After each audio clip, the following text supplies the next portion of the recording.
Yesterday, President Trump grounded the Boeing 737 MAX as a result of a crash of a second plane in Africa.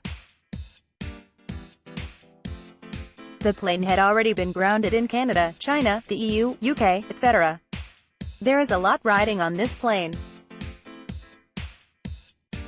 It is expected that 40% of future Boeing worldwide revenues will come from the MAX series. There are a number of models out there or will be out there soon. Major U.S. carriers such as Southwest Airlines and American Airlines had deployed a large number of planes in the last few months.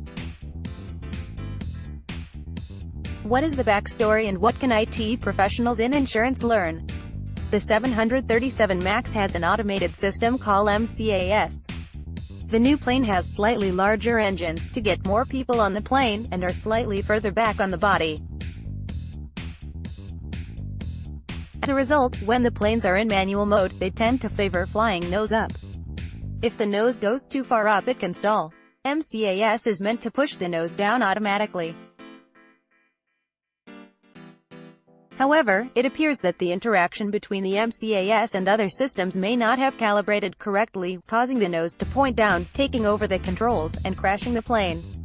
The pilots can't override MCAS easily or at all if it kicks in. The 737 MAX is not like earlier models. However, Boeing convinced regulators that it was not new enough to require real retraining and specific certifications on these new software features, which allowed the plane to be deployed much faster than would have been the case with a normal, new plane. I saw someone on TV say that the plane was similar to the basic model certified in the 1960s. But it isn't and never was. Now Boeing will face high legal claims out of the accident. If there had been a third accident before the planes were taken out of service, the results for Boeing would have been catastrophic. This is as much an IT problem as it is an engineering problem.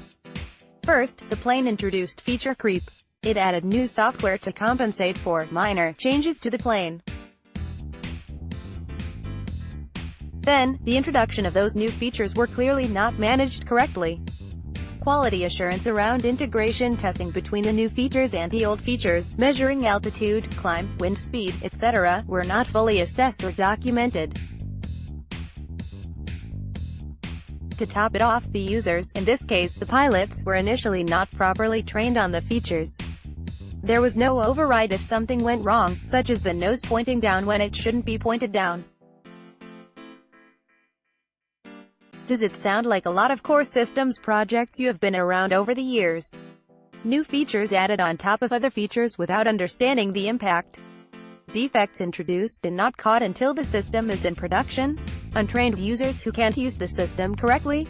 Governance that is not measuring the overall project status correctly and rushing something into production when it is not ready for prime time. And in some cases, putting the reputation and future viability of the company at risk.